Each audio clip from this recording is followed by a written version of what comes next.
Okay, let's talk the Royal Rumble. All right. Which is the second or third or second biggest pay-per-view of the year, probably second. I look forward to the Royal Rumble every year. Oh, it's fun. It's a fun time. Because it's fun. It's in theory, it's supposed to be fun. Well, here's the deal. Okay, so I know this isn't how it happened because even wrestlers are usually kept in the dark about what's happening, with other matches and stuff. But I really feel like Brock, Cena, and Rollins got together and put their arms around each other and they were like, boys, we have to make this look good because what's coming up after us is a 100% shit show. Okay, I don't think that happened, but yeah, no, I know. But I like to imagine that's how it happened. Well, Cena always people give Cena shit, but he always tries to put on a good match. Cena's a bitch. He's not lazy. Sucks, but like that's just he's a good worker, if not a great technical wrestler. He's the term I like to use for wrestlers like him is he's always carryable. Yeah. Yeah, he's always carryable. He can be in very good matches. He's always carryable. And this was a very, very good match. If not, I'm not a huge triple threat guy. I like them as long as they're not title based. I don't like triple threat ones usually because usually it comes down to one guy gets thrown out of the ring for 5 minutes. Right. Now these two will fight until another guy's thrown out of the ring. But this was the coming out party for Seth Rollins and it wasn't before. I was going to say this cements Seth Rollins as a main event player. Brock looked okay. Brock looked fine. And I hate Brock, but Brock looked okay. Brock looked like the monster that he is. I'm a part-timer and that's it. It's not his fault he's a part-timer. It's his fault he sucks. He doesn't suck. He sucks. He's sloppy. He sucks. All he does is belly to backs. He's not sloppy at all. He's a piece of shit. But he looked good that match. He looked okay that match. But Seth Rollins looked fantastic that match. Seth Rollins is a stud. Yeah. Seth Rollins is the guy that no one predicted when the show was going like, this is going to be the guy that will be the main eventer first, but it happened. Yeah. He's the biggest heel in the company. I said the last podcast, and he's carrying it. Like, he is carrying it on his back right now. He used to be just okay on the mic, and now he's getting better and better. He's not great yet. He's not even Bray Wyatt level, but he's getting better and better. Right. Enough to be the top heel. Him and Brock were the top heels when Brock's around. And Brock was getting cheered, though, because Brock... People, say what you will about Brock, but people want to see him wrestle. They were cheering for him. They buy that he's a monster. I think they were cheering for anything good at that point. No, well, that match came before the Rumble, though. The main event. I know, and the rest of the card was who cares? Yeah, but it was a good match. It built. This will matter when we talk about Roman Reigns in a second. Lesnar they built as a super beast because he took 3 AAs in a row, attitude adjustments, and got up directly after the first 2 and then kicked out of the third one. So they're building him as, Lesnar is fucking tough to beat. Very tough to beat. More tougher than he's been ever in the past. So it worked for that. Rollins got pinned. I don't mind that Rollins is the one that got pinned because he curb stomped him. He showed that he was credible and he was a threat. On to the Rumble. I've not seen every Royal Rumble start to finish. I've actually seen. I'm missing. I think Vonnie and I were missing 4 in our collection of all the Rumbles we've seen. I've seen everyone from what was the first one? 89 from 89 to 95, 96. I've seen them all. Then I've probably seen most of them in the past 10 years, and probably most in the Attitude Era. I think we used to order them on pay-per-view at the time. This was one of the worst Rumbles I've ever seen. One of the worst. And not just because of the ending. We'll get to that. We'll get to just how the pacing was way off. The guys that had strong showings ended up being weak at the end. Totally just bringing back guys like the fucking Boogeyman for no absolute reason at all. Yep. Justin Gabriel, very competent, good wrestler, quit because his spot was pulled. And I would have quit too if a guy wasn't getting a chance to begin with. And you bring back the Boogeyman, someone that hasn't been around for like 7 years. Anyone was around, no one gave a shit about him, just for a spot with Bray Wyatt. The first two that start a Rumble are usually 2 either guys that are really good or go a long time. One's gonna go the distance. These were the Miz and R-Truth. Yeah, starting it off. What? Yeah. No. One that's part of a comedy tag team act, and one who's been a jobber for a year and a half, 2 years. One who's part of a comedy tag team act, and he is the comedy as opposed to the comedy being the comedy. Well, he's a serious one, but I know what you're saying. Yes. You know, he's a guy that's fallen way off the map. No, I'm just saying in terms of wrestling ability. He's a fine wrestler, but he's not. He's never. He was a main eventer back when the roster was so paper thin that there was no other choice. Right. That doesn't mean anything good for him. So the big takeaways before we get to Daniel Bryan, we'll try to keep that to less than 20 minutes. Bray Wyatt had a super strong showing in the start. He eliminated like 4 or 5 guys in a row. That was good. He was one of the guys that every year, it happened with CM Punk 3 or 4 years ago, where he would eliminate guys and just talk on the mic for 2 minutes, and it worked out excellently. Yep. Excellently when that happened, when he was part of the Straight Edge Society and saying, "I'm your savior," you know. So Bray Wyatt ended up being strong at the beginning. Then Daniel Bryan comes in. Oh God! Dan 10, right? I would say 9 or 10. About number 10. Wyatt was in there. I don't know if Rusev was in there or just came in afterwards. Now, if you watch Rumbles, you have to understand that 10 is a weird. That's spot. a worrisome spot for someone to come in at. They usually like to play up that there is a benefit to getting in towards the end, or they like to play up a story about how this guy has lasted a long time. Sure. And you can do that from a 10 spot, but that's just not generally a spot that they pick to put a long-term player in the Rumble. Vast majority of winners have come from the first 3 or around 1920 onwards. Yeah. Usually not in the middle. Nope. Because they don't want to burn out or overexpose a guy in the middle, or they want to, again, play that story up that, like Shawn Michaels or Chris Benoit or Rey Mysterio or Ric Flair was number 3 when he won the title. Yeah, that was amazing. When that's the best Rumble still. Yeah, Ric Flair winning is fantastic. Yeah. But anyway, so the point was, Bryan comes in. That didn't even hit me at the time. Daniel Bryan is the most popular wrestler on the planet Earth right now, and that's not hyperbole. That's the truth. He's the most popular wrestler.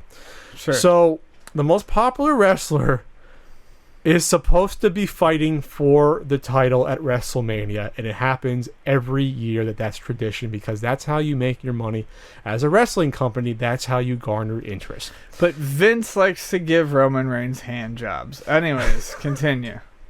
Roman Reigns has been the hand-picked golden boy. The hand-picked golden boy? For a year and a half. Ever since CM Punk on his podcast even said, okay, we want you to beat the Shield, but you got to make Roman look good. And they keep repeating to him. I was like, okay, I'll make him look good.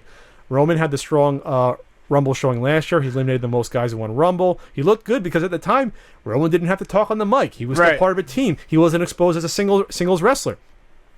So after the Shield broke up in, what was it, April or May, it broke up. Roman Reigns has been exposed, and we've said it for months, as he is an average wrestler with below average mic skills that has a good look, and that's what he is at this point. That's not saying he can't get better, but that's what he is now. He can get better, but what bothers me is that they are basically picking wrestlers on look, because that's what Vince likes. Vince is always, going back to the 80s, Vince has been about the look. And before you say, we wanted Reigns to win last year, no, we wanted Bryan to win last year, but he wasn't in the event, so he was a better choice than Batista. But Reigns winning was worse than Batista winning, because at least Batista in the past was a commodity you knew of. At least he was a main eventer. He wasn't your choice, but he was a main eventer, at least in the past. It's not even that. At a simpler level, it's simply, this is 2 years in a row that the Royal Rumble has not just disappointed, but horribly disappointed. Okay, and so basically, going back to Bryan real quick, he lasted 10 minutes. Yeah.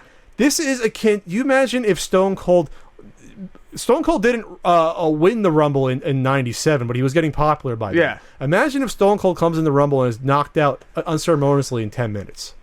They would never do that to a guy, even if Stone Cold in 97 is not as big as Bryan now. 98 he was, but not 97. So to do that to Bryan, the deflated the entire audience. You can say it was a smart audience in Philly. I don't give a shit. They're buying your product. Call them whatever you want. They're the ones supporting your product. They're the ones buying the WWE network. That's your customers. And I fucking hate to say it, because people, some people get on there and say they hate smarks and stuff like that in the comments, whatever. Smarks are the people who are going to dump the most money into your product. Smarks was us in college when we bought most of the pay-per-views. Yeah, Smarks. We bought Halloween Havoc. Smarks for me, 97 through 2003, when we bought every single WCW and WWF pay-per-view. Every single one. Smarks was us going to buy tickets to see WrestleMania 20 in MSG. Yeah. That was us. We were spending the cash. Yeah. We were the ones buying the merchandise. I wasn't buying the toys, but I knew people were buying like the toys and shit like that.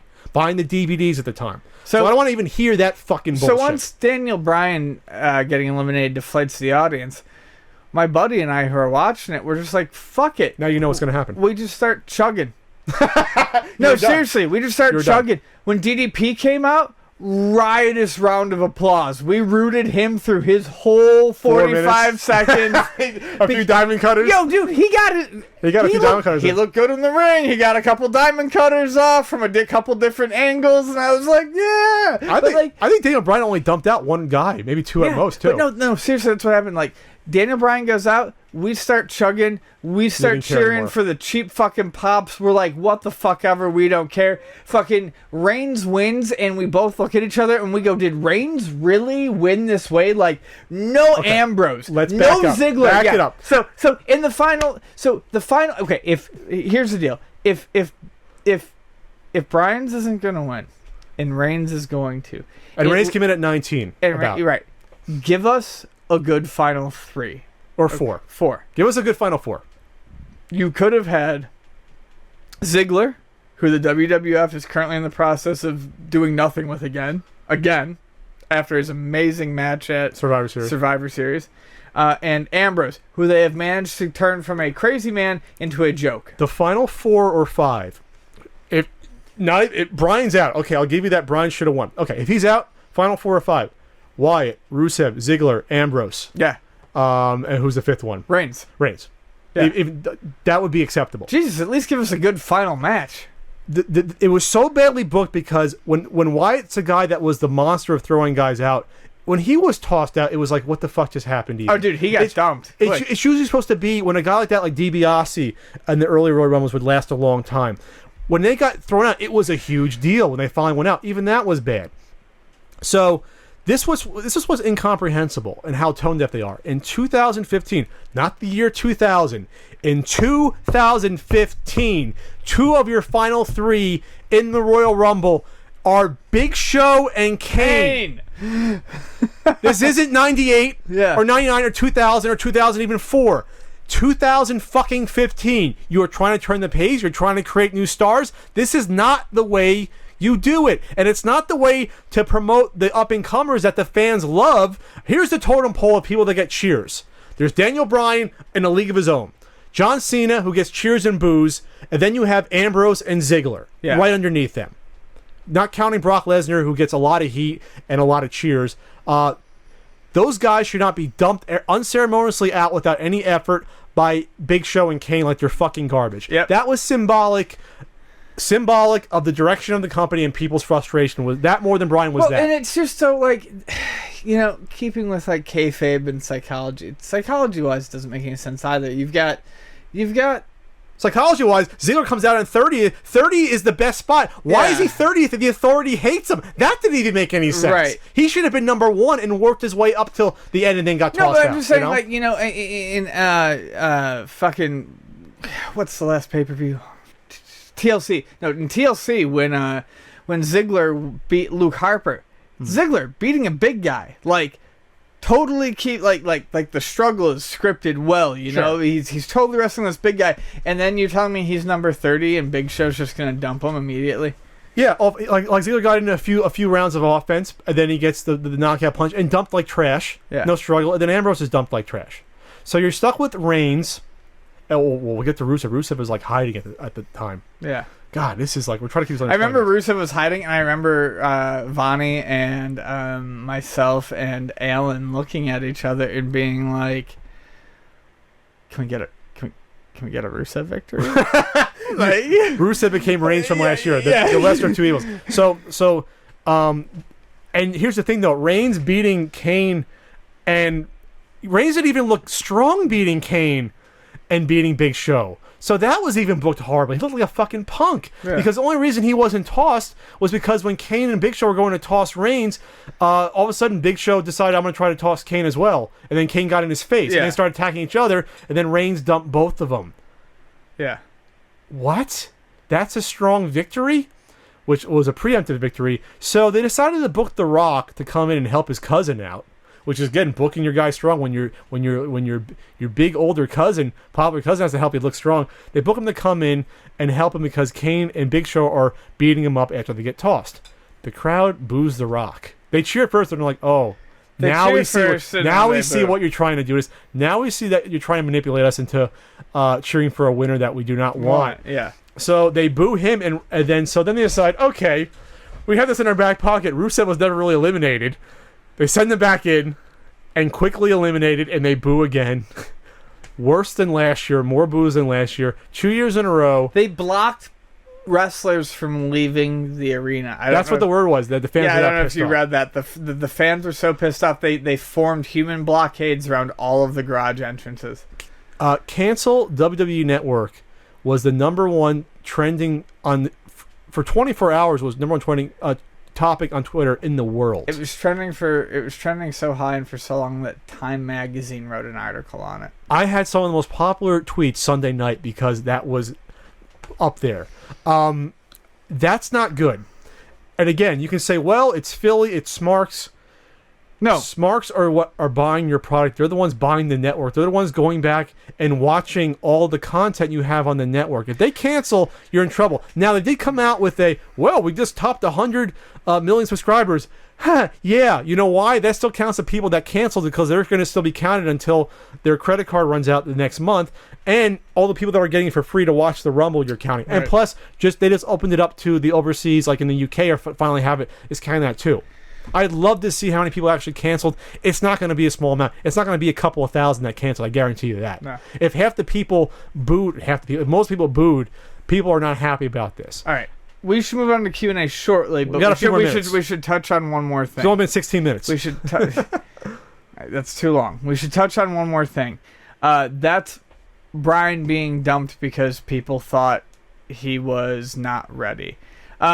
No, bullshit. Bryan did not get dumped from his injury, you mean? Yeah. No. Bryan did not get dumped because people did not think he was medically ready. They would not have. He's wrestled several matches the past month. Right. They would not have put him in the ring if he was not medically ready. And the fact of the matter is, the Royal Rumble is not the most taxing match. Other than the dump you take outside to the mats, which you largely get to dictate how hard it's going to be. Dude, all you're doing is throwing some fake punches and maybe a signature move or two. These dumb motherfuckers don't remember that Edge came back from a horrific neck injury and debuted at the Rumble and then won it? Right. So, why this is why they're so stupid, because not only because they're not pushing Bryan, but they didn't realize the reaction he'd get in Philadelphia of all places. Why have Bryan come back and do an emotional fake retirement to announce he's going to come back to the Rumble and have the fans lose their fucking shit and then have him out? And then have him out and have the fans furious. Don't even bring him back then. People would have less of a problem then if he came back in a couple of weeks. And the thing is some people have said, well, there's larger plans for it.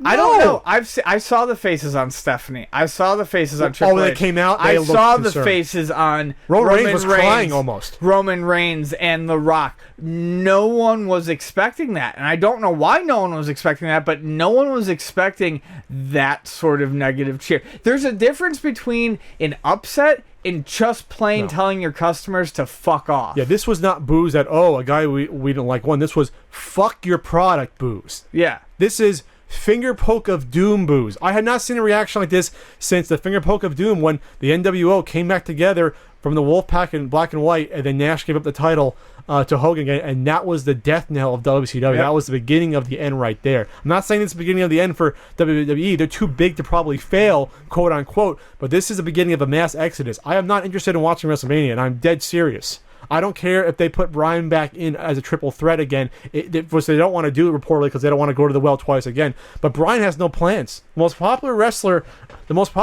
on your roster has no plans for WrestleMania. They're going to probably, rumor, have him fight a heel Sheamus.